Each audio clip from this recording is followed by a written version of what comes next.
আল্লাহর লগে কান্নাকাটি করতেছেন হাসান বসরি রহমাতুল্লাহি আলাইহি। আল্লাহ আমি তো ওকে জান্নাতের সুসংবাদ দিয়ে দিলাম, আল্লাহ বাকি কাজগুলো তুমি করাইয়া দিল। আল্লাহর বান্দা হাসান বসরি ওই সামাউন বলতেছেন, তবে হাসান, আমি যদি দুনিয়ার জমিন থেকে কবরে অন্ধকার কবরে ঘুমায় যাই, তবে আমার একটা শর্ত আছে, ওই শর্তটা তোমার মানতে হবে। আমি যখন ইন্তেকাল করিয়া যাই, ও হাসান বসরি রহমাতুল্লাহি আলাইহি, তুমি আমার ওই জান্নাতের সুসংবাদটা দিয়া দিলা, ওই কাগজটা দিয়া দিলা, ওই কাগজটা লিখিত দিলা, ওই কাগজটা আমার কাপড়ের মধ্যে তুমি আমাকে ঢুকাই দিবা। আল্লাহু আকবার বলেন। শেখ সাদি রহমতুল্লাহি আলাইহি বলে, ইলমে চান্দা কে বেশে তর খানি, চু আমল দর তু নিস্তে নাদানি। আপনি যতই বড় পাহাড় সমতুল্য হন না কেন, ইলমের অধিকার হন না কেন, পাহাড় পরিমাণ আপনি জাননেওয়ালা হন না কেন, মুসলমান আল্লাহর গোলাম, ও রংপুরের মুসলমান আল্লাহর গোলাম, ও পর্দার অন্তর মাগো, মনের কানটা লাগায় শুনো বাবা, মনের কানটা লাগা একটু অল্প সময়ের জন্য আলোচনাগুলো শোনো।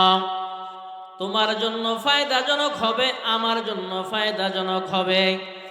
এত কষ্ট করে সুদূর সেই বরিশাল থেকে আল্লাহর গোলাম আসলাম দ্বীনি আলোচনা করা এবং আপনাদেরকে আমাল করাবার উদ্দেশ্য করে, একমাত্র আপনারা আমাল পরিণত করার জন্য। আপনারা শুনবেন একমাত্র দিলের কান লাগায় আল্লাহর বান্দা, একমাত্র আমাল করার উদ্দেশ্য করেই তো আপনারা শুনবেন রে মুসলমান। আল্লাহ পাক রব্বুল আলামিনের বান্দা শেখ সাদি রহমাতুল্লাহি আলাইহি বলেন, আপনি পাহাড় পরিমাণ অডল সম্পদের মালিক হন না কেন, আপনি যদি এই টাকা দিয়া যদি আপনার কোনো কাজে না আসে, আপনি যদি এই টাকা দিয়া যদি আপনার না খান, আপনার টাকা দিয়া যদি আপনার টাকা কামাইলেন ঘরের মধ্যে ব্যাংকের মধ্যে রেখা দিলেন, টাকা বলানো না, টাকা দিয়ে ব্যবসা বাণিজ্য করেন না, টাকা দ্বারা তিজারত ব্যবসা বাণিজ্য আপনি করেন না, টাকা বাড়াবার জন্য আল্লাহর বান্দা আপনি যাহা কিছু করুন সেটা করেন না, ঘরের মধ্যে আটকায় রাখেন, টাকা বাড়বে? কথা বলেন, টাকা বাড়বে? আজকে রংপুরের মুসলমান ইমানদার আল্লাহর গোলাম, আপনি ইমান জানার পরে আপনি পাহাড় পরিমাণ আমল জানছেন, আপনি পাহাড় সাগর পরিমাণ ইলম অর্জন করেছেন, শিক্ষা গ্রহণ করেছেন। মাওলানা রকনুজ্জামান ভাই এর মাদ্রাসা, মহিলা মাদ্রাসার মধ্যে আপনার সন্তানকে বা আপনি পড়াশোনা করেছেন। পড়াশোনা করার পরে উহুদ পাহাড় পরিমাণ আপনি পড়াশোনা করেছেন। পড়াশোনা করার পরে আপনি পড়াশোনা সব জানলেন, কিভাবে আমল করতে হয় সব জানলেন, রাষ্ট্র কিভাবে পরিচালনা করতে হয় কিভাবে জানলেন, কিভাবে আপনার নামাজ তাহাজ্জুদ পড়তে হয় এটা আপনি জানলেন, কিন্তু আপনি আমল করলেন না।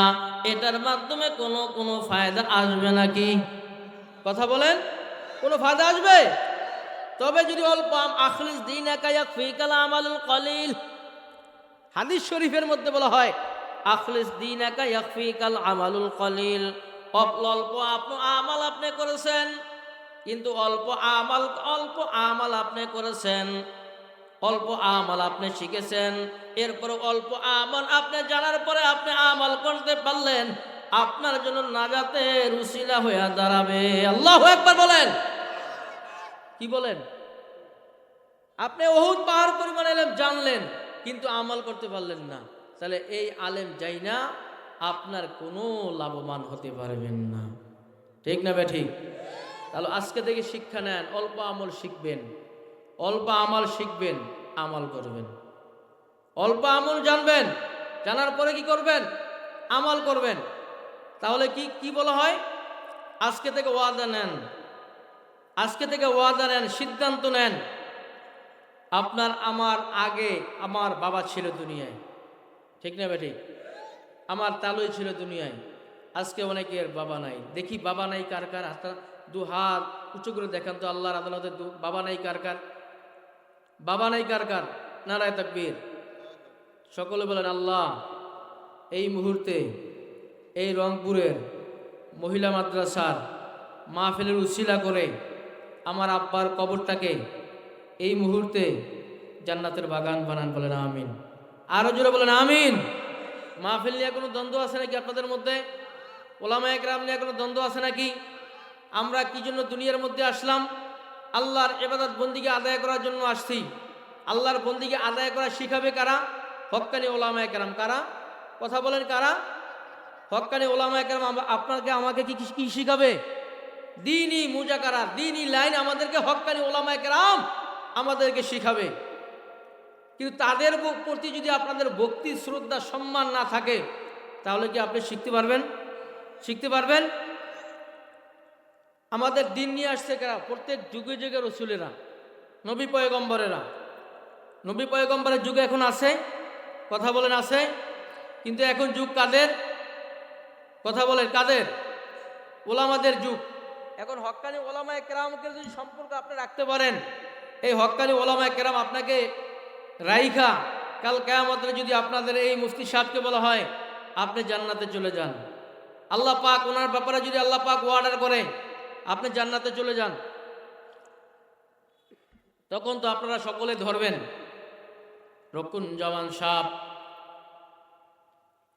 আপনার মাদ্রাসায়, মহিলা মাদ্রাসায় এলেম চর্চা করাবার জন্য, দ্বীনি লাইনে মুজাকারা করার জন্য আমার একটা ছাত্র কত কষ্ট করে পড়াশোনা করাইলাম।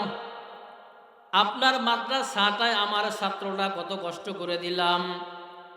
রংপুরের অলিতে গলিতে কত কষ্ট করে আমি সারাদিন ড্রাইভিং করে, কৃষি ক্ষেতের মধ্যে কৃষি চাষ করে, কত কষ্ট করে ভ্যান চালাইয়া, কত কষ্ট করে আমি এত কষ্ট করিয়া আমি টাকা পয়সা উপার্জন করিয়া আপনার মাদ্রাসায় আমার ছাত্রীটা দিলাম, আমার মেয়েটা দিলাম।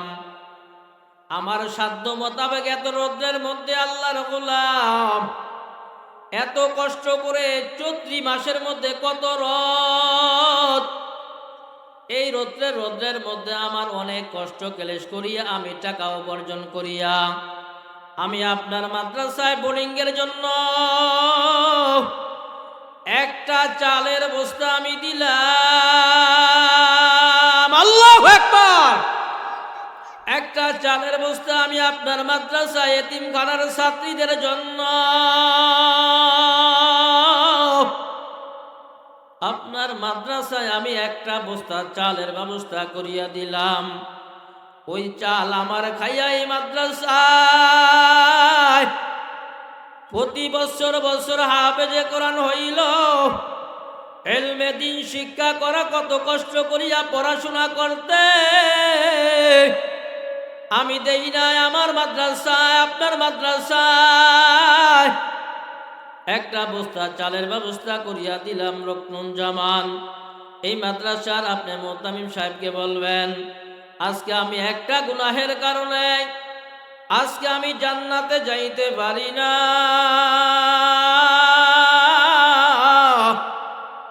আমাকে জাহান্নামের মধ্যে রাইখা আজকে আপনি জান্নাতে যাইতে পারবেন না, আমাকে নিয়ে জান্নাতের ময়দানে যাইতে হইবে। আল্লাহ পাক রব্বুল আলামিন তাকায় তাকায় দেখবেন, আল্লাহ তাআলা তাকায় তাকায় দেন, আল্লাহ পাক রব্বুল আলামিন তাকায় তাকায় দেখবেন। আল্লাহ পাক রব্বুল আলামিন বলবো, ফেরেশতা দুনিয়ার জমিনে ওকে 40 বছর, 50 বছর, 80 বছর, 90 বছর আমি হায়াতে জিন্দেগানি দান করলাম। দান করার পরে বান্দা কিন্তু আমি আল্লাহ পাকের কত বিপদ আপদ আসছে, আমি আল্লাহ পাক রব্বুল আলামিন ওকে সন্তান কমে ওকে পরীক্ষা করলাম, ক্ষেতের মধ্যে ধান চাষ হইছে, চাষ হওয়ার পর আসবে এই মুহূর্তের মধ্যে সিডর বন্যা দিয়া রংপুরের অনেক মানুষের ধান নিয়ে গেলাম, সোয়াবিন নিয়ে গেলাম, অনেকের ফসল নিয়ে গেলাম। এরপর আল্লাহর বান্দা আমি আল্লাহর প্রতি ঈমানকে দূরে সরায় নাই। এরপর যখন জোহরের নামাজে বান্দা জোহরের সময় যখন মুয়াজ্জিন আযান দিয়া দিল, আল্লাহু আকবার বলি আযান দিল, এরপর বান্দা জোহরের সময় নামাজটাকে ছাড়ে নাই। এরপর ওই চকের মধ্যে, ওই বিলের মধ্যে, চকের মধ্যে আল্লাহ পাকের বান্দারা অনেক কাজকর্ম করতেছিল। ওই আল্লাহর বান্দারা কাজকর্মকে বন্ধ করিয়া এরপর বান্দারা জোহরের সময় মুয়াজ্জিন আল্লাহু আকবার বলার পরে এরপরে আল্লাহর বান্দারা জোহরের নামাজের জন্য দৌড়ায়া এই আপনার রংপুর মসজিদের মধ্যে আল্লাহর বান্দারা তাড়াতাড়ি করিয়া আল্লাহু আকবার বলিয়া উযু বানায়া 2 রাকাত 4 রাকাত নামাজ আদায় করিয়া আল্লাহর কাছে বলে আল্লাহ, আল্লাহকে আল্লাহ বলে ডাক দাও। আল্লাহ ওরে আমার মাওলা রে,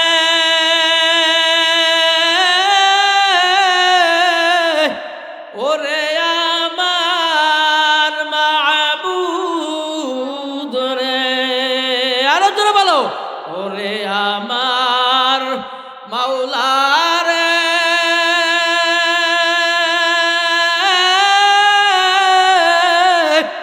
ওরে আমার মাবুদ রে, আরো জোরে বলো, আল্লাহকে আল্লাহ বলে ডাক দাও। সবাই বলো, ওরে আমার মাওলা রে,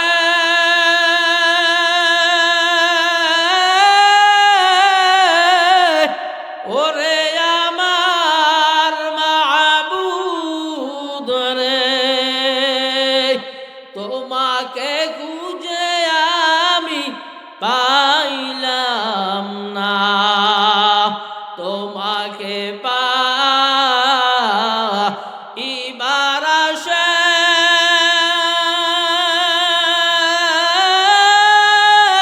আশায় ঘুরিয়া আমি দেশ বিদেশে, তোমাকে পাইবার আশায়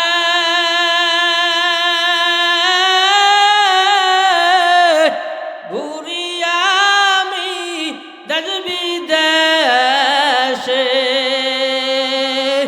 তোমাকে পাইবার আশায়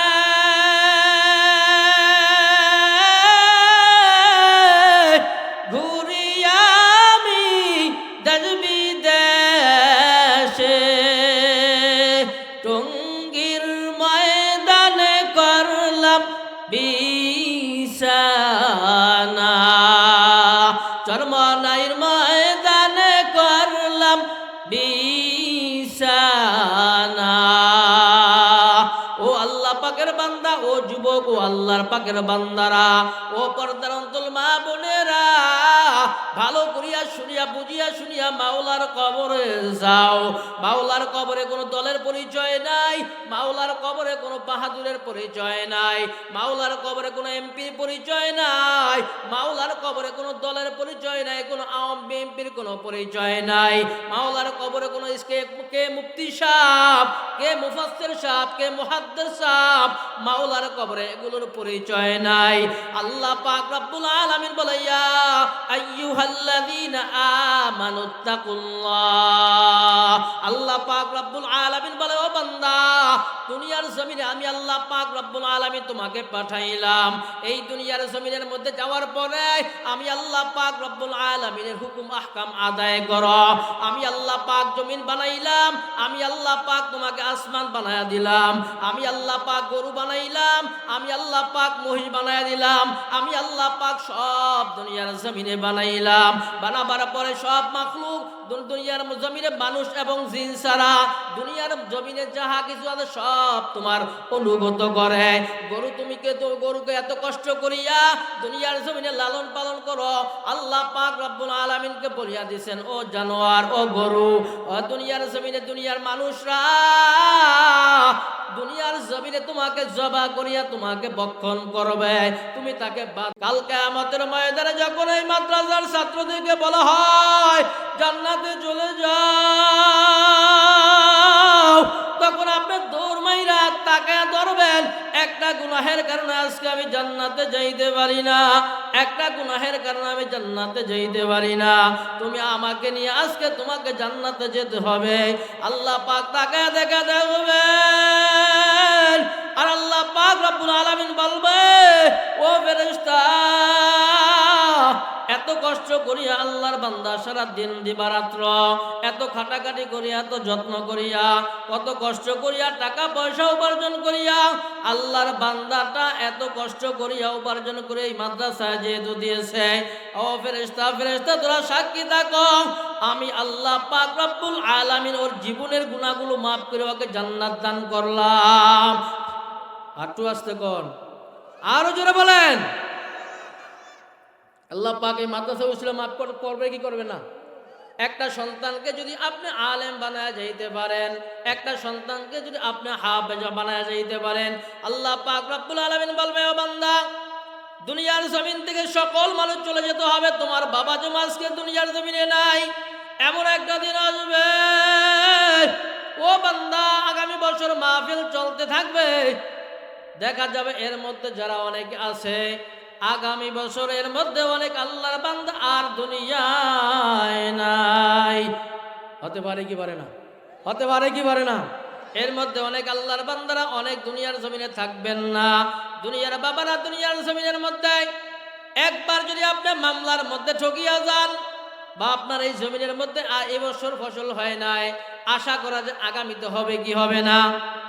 দুনিয়ার জমিনে যদি মামলা একজনের লাগে আরেকজনের লাগে, মামলার মধ্যে আপনি যদি ঠকিয়া যান, আশা করা যায় মামলার মধ্যে জিতবার আশা করা যায় কি যায় না? যায় কি যায় না?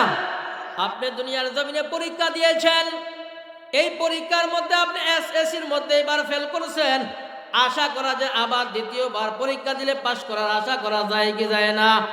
আল্লাহ পাক রব্বুল আলামিন বলে, ও বান্দা, ও রংপুরের আল্লাহর গোলাম, দুনিয়ার জমিনে একবার যদি পরীক্ষার মধ্যে ফেল করো, আবার দ্বিতীয়বার, তৃতীয়বার, চতুর্থবার আবার মামলার মধ্যে পরীক্ষা দিয়া পাশ করার আশা করা যায়।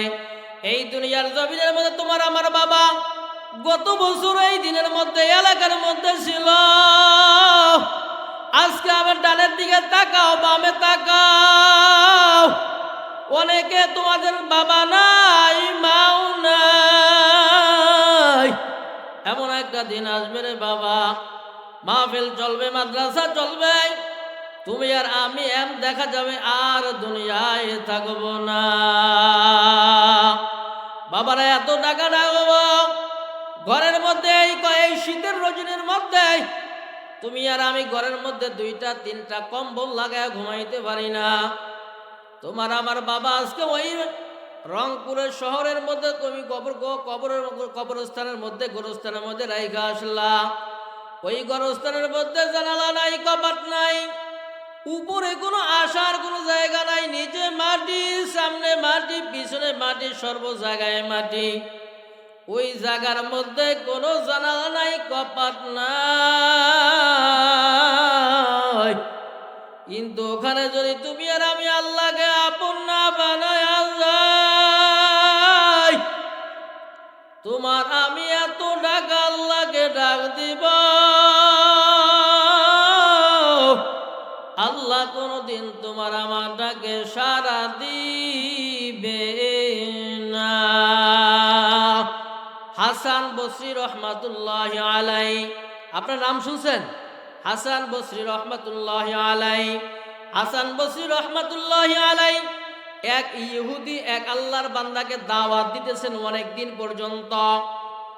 হাসান বসরি রহমাতুল্লাহি আলাইহি ওই ইহুদি আল্লাহর বান্দাকে সামাউনকে দাওয়াত দেয়, ওই ইহুদির নাম হলো সামাউন।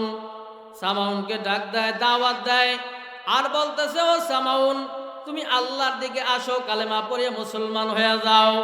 সংক্ষিপ্ত বলতেছি হাসান বসরির, ওই সামাউন বলতেছে, হাসান বসরি, আমি দীর্ঘদিন পর্যন্ত অগ্নি পূজা করলাম, অগ্নি পূজার মধ্যে এত স্বাদ পাইলাম, এত মজা পাইলাম, আমি যদি কালেমা পড়া মুসলমান হয়ে যাই তবে তুমি আমাকে কি দিবা, তুমি আমাকে এটা বলতে হবে। হাসান বসরি রহমাতুল্লাহি আলাইহি তো আল্লাহর লগে কালেকশন, কার লগে কালেকশন? এ আল্লাহ পাকের বান্দা, আল্লাহর ওলি কালেকশন কার সাথে থাকে? কথা বলেন, কার লাগে? আল্লাহর সাথে কালেকশন। হাসান বসরি রহমাতুল্লাহি আলাইহি চক্ষু খোলা, তাদের কান খোলা, তাদের অন্তর খোলা। আল্লাহ পাক রব্বুল আলামিনের কাছে যা চায় আল্লাহ পাক রব্বুল আলামিন আল্লাহর বান্দা ওলিদেরকে আল্লাহ পাক তাই দেন। হাসান বসরি রহমাতুল্লাহি আলাইহি, হাসান বসরি রহমাতুল্লাহি আলাইহি ওই সামাউনকে বলো, ও সামাউন রে, আমি যদি কালেমা পড়া মুসলমান হয়ে যাই তুমি আমাকে কি দিবা? হাসান বসরি রহমাতুল্লাহি আলাইহি বলিয়া দিতেন, তুমি যদি কালেমা পড়া মুসলমান হয়ে যাও তাহলে তোমাকে জান্নাত দেওয়া হবে। সুবহানাল্লাহ বলেন, আরো জোরে বলেন সুবহানাল্লাহ। হাসান বসরি রহমাতুল্লাহি আলাইহির যাকে দাওয়াত দেয় সামাউন, সামাউন বলতেছে তবে তুমি আমাকে জান্নাত আল্লাহ পাক আমাকে দান করবে, এটা লিখিত দিতে হবে। কি দিতে হবে? কথা বলেন, লিখিত দিতে হবে। আল্লাহ যে আমি জান্নাত দিবে তুমি যে বললা এটাকে আমাকে লিখিত দিতে হবে। আল্লাহর উপরে ভরসা করি হাসান বসরি রহমতুল্লাহ আলাইহি আল্লাহর উপরে ভরসা করিয়া লিখিত দিয়েছেন। আল্লাহু আকবার বলবেন না? লিখিত দিয়ে দিয়েছেন। আল্লাহর কি মর্জি দেখেন, হাসান বসরির সামনে আইসা সামাউন কালেমা পড়িয়া মুসলমান হইয়া যায়। লা ইলাহা ইল্লাল্লাহু মুহাম্মাদুর রাসূলুল্লাহ সাল্লাল্লাহু আলাইহি ওয়াসাল্লাম। এখন ওই সামাউন কি কোনো ইহুদি আছে? কথা বলেন না কেন? এখন কি হয়ে গেছে? আল্লাহর ওলি হয়ে গেছে, নিষ্পাপ শিশুর মতো হয়ে গেছে, তার কোনো গুনাহ নাই। এখন কি সে জান্নাতি? কথা বলেন, এখন সে জান্নাতি বান্দা। এখন সামাউন বলতেছে তুমি আমাকে জান্নাত লিখিত দিয়ে দিলে, একটা কাগজটা আমাকে দাও। হাসান বসরি রহমাতুল্লাহি আলাইহি আল্লাহর প্রতি ভরসা রেখে ওই সামাউনকে জান্নাতের সুসংবাদ দিয়া দিলেন, কাগজের মধ্যে লিখিত দিয়া দিলেন। হাসান বসরি লিখিত দিয়া আল্লাহর বান্দা হাসান বসরি গোপন কামরার মধ্যে আল্লাহর আদালতের মধ্যে হাজে যায় নামাজ বিছাইয়া হাসান বসরি রহমাতুল্লাহি আলাইহি আল্লাহর কাছে বলে, ওরে আমার মাওলা রে, ওরে আমার মাবুদ রে। আল্লাহু আকবার বলেন। আল্লাহর লগে কান্নাকাটি করতেছেন হাসান বসরি রহমাতুল্লাহি আলাইহি। আল্লাহ আমি তো ওকে জান্নাতের সুসংবাদ দিয়া দিলাম, আল্লাহ বাকি কাজগুলো তুমি করাইয়া দিল। আল্লাহর বান্দা হাসান বসরি ওই সামাউন বলতেছেন, তবে হাসান আমি যদি দুনিয়ার জমিন থেকে কবরে অন্ধকার কবরে ঘুমায় যাই তবে আমার একটা শর্ত আছে, ওই শর্তটা তোমার মানতে হবে। আমি যখন ইন্তেকাল করিয়া যাই ও হাসান বসরি রহমাতুল্লাহি আলাইহি তুমি আমার ওই জান্নাতের সুসংবাদটা দিয়া দিলা, ওই কাগজটা দিয়া দিলা, ওই কাগজটা লিখিত দিলা, ওই কাগজটা আমার কাপড়ের মধ্যে তুমি আমাকে ঢুকাইয়া দিবা। আল্লাহু আকবার বলেন, আল্লাহু আকবার বলেন। কি দিবা? কাগজটা ঢুকাইয়া দিবা। কোন জায়গার মধ্যে? কাপড়ের মধ্যে। বহুত বড় শর্ত না? আল্লাহর প্রতি ভরসা রেখে কি করলেন? আল্লাহর প্রতি ভরসা রেখে হাসান বসরি কাগজ লিখে দিলেন। ঘটনা করবে দেখেন আল্লাহর কি মর্জি। ওই দিনের মধ্যেই ওই যে সামাউন যে কালেমা পড়ে মুসলমান হয়ে গিয়েছিল ওই আল্লাহর বান্দা আর দুনিয়ায় নাই। ওই আল্লাহর বান্দা আর দুনিয়ায় নাই, ওই দিনেই চলে গেছে। এখন হাসান বসরি রহমাতুল্লাহি আলাইহি টেনশন পড়ে গেছেন, কি করবে? হাসান বসরি তার ওসিয়ত অনুযায়ী হাসান বসরি রহমাতুল্লাহি আলাইহি তাকে গোসল করাইয়া তাকে কাফন সম্পন্ন করাইয়া তার কাপড়ের মধ্যে হাসান বসরি ওই যে জান্নাতের সুসংবাদ দিয়া দিলেন কাগজে লিখিত, ও তার ওসিয়ত অনুযায়ী ওটা আল্লাহ পাকের বান্দা হাসান বসরি ওটা দিয়া দিলেন। আল্লাহু আকবার বলবেন না? দেওয়ার পরে দেখেন আল্লাহর কি তামাশা। হাসান বসরি রহমাতুল্লাহ আলাইহি দেওয়ার পরে আল্লাহর বান্দা যখন কবরের মধ্যে রাখলেন, বান্দাকে প্রশ্ন করবে কয়টা? বড় লোকের কয়টা? ছোট লোক সবাইকে কয়টা? 3টা প্রশ্ন করবে। এখন প্রশ্ন করার জন্য আসতেছেন। ওইদিকে হাসান বসরি টেনশনে পড়ে গেছে, আমি যে ওকে জান্নাতের সুসংবাদ দিলাম আল্লাহকে। এখন হাসান বসরি যখন আল্লাহর আদালতে কান্দে, তখন হাসান বসরি রহমতুল্লাহ আলাইহি আল্লাহ পাক জানায়া দেয়, স্বপ্নের যুগে দেখায় দেয়, ও হাসান বসরি, তুমি যে জন্য টেনশন করতেছো তোমার কোনো টেনশন নাই। ওয়ালা তাহিনু ওয়ালা তাহজানু ওয়া আনতুমুল আ'লাউনা ইন কুনতুম মুমিনিন। হাসান বসরি, তুমি যার জন্য টেনশন করতেছো ওই সামাউনকে আল্লাহ পাক মাফ করিয়া দিয়েছেন। হাসান বসরি স্বপ্ন দেখায়, ঘুমিয়ে আছে। ও হাসান বসরি জিজ্ঞাসা করতেছে, তোমাকে কেমন ব্যবহার আল্লাহ পাক রব্বুল আলামিন কবরের জমিনে করেছেন? ওই আল্লাহ পাক রব্বুল আলামিন আমাকে এমনভাবে ব্যবহার করেছেন, আল্লাহ পাক আমাকে এমনভাবে, আল্লাহ প্রথম রজনীতে প্রথম কবরের জমিনে আমাকে এমনভাবে আমার সাথে আল্লাহ পাক রব্বুল আলামিন ব্যবহার করলেন। ও হাসান বসরি রে, যখনই আমার এই কবরের জমিনের মধ্যে আমাকে রাইখে আসলা, সকল মানুষগুলো সব দূর দূর হয়ে চইলা গেল।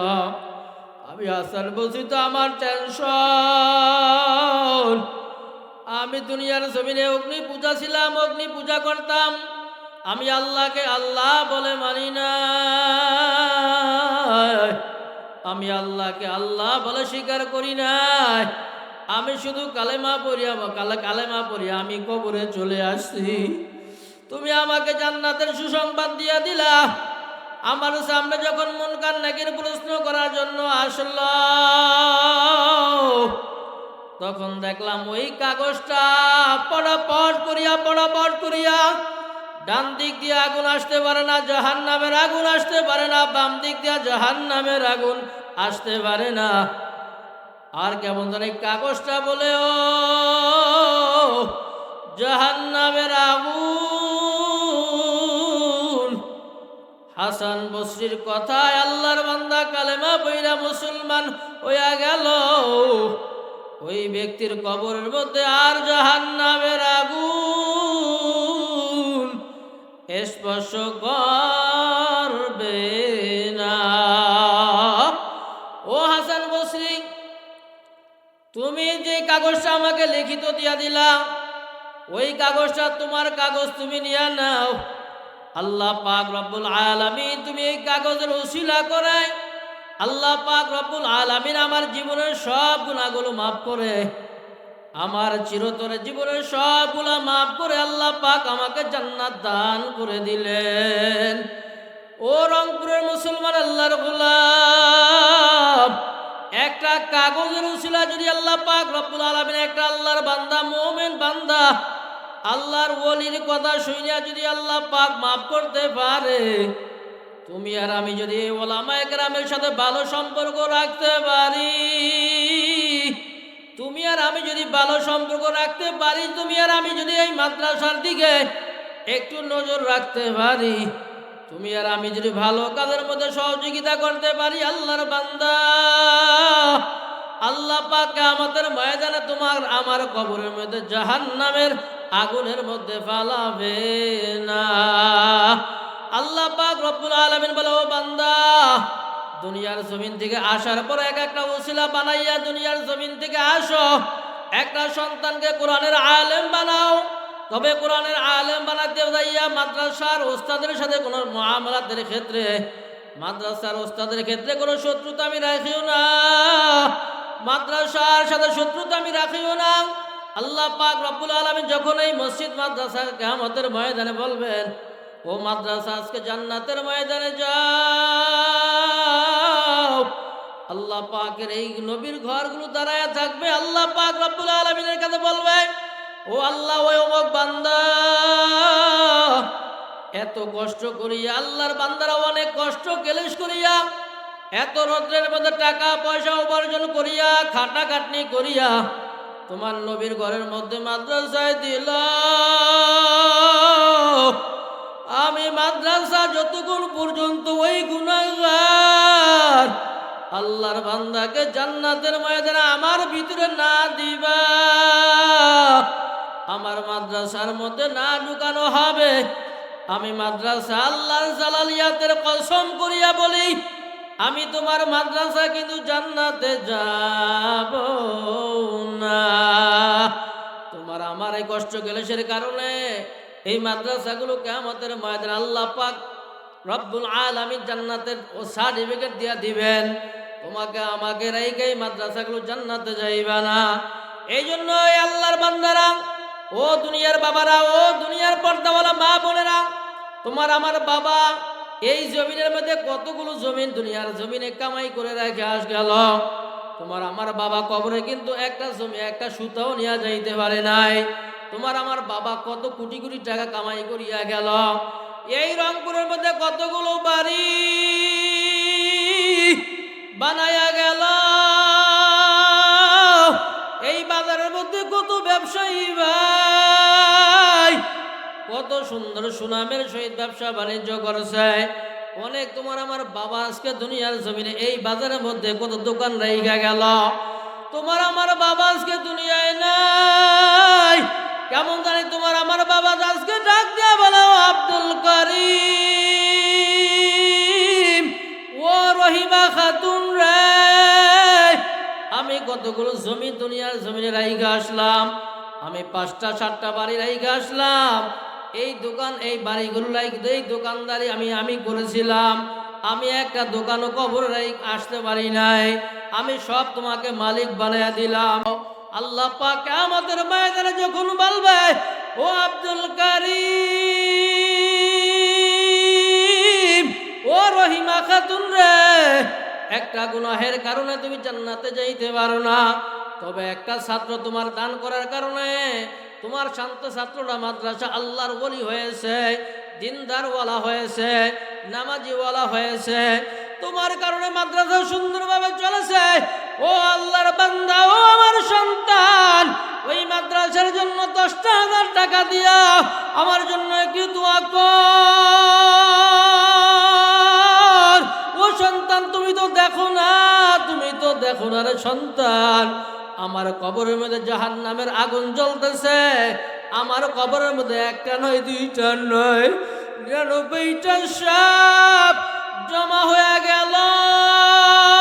আল্লাহু আকবার! 99টা সাপ কবরের মধ্যে জমা হইল।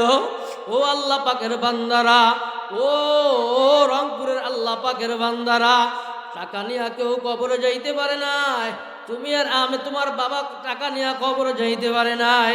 আজকে যদি আমার জওয়ানটা কবজ করিয়া আজরাইল নামক ফেরেশতা নিয়ে যায়, তুমি আর আমায় হাই হাতের মধ্যে একটা স্বর্ণ নিয়ে যাইতে পারবো না, কোটি কোটি টাকা। খালি শূন্য হাত নিয়ে কবরের জমিনে যাইবা। ছেলে বলবে মা বাবালে, মা বলবে বাবা বলে। ও সন্তান, ও আল্লাহ পাকের যুবক বান্দারা, ও বৃদ্ধ বাবাজিরা, ও আমার পর্দার অন্তর মা ও বোনেরা, একটু মনটাকে ভালো করিয়া বুঝাও। আজকে যদি আমি মারা যাই, আমার শূন্য হাত নিয়ে আমি কবরে চইলা যাইব।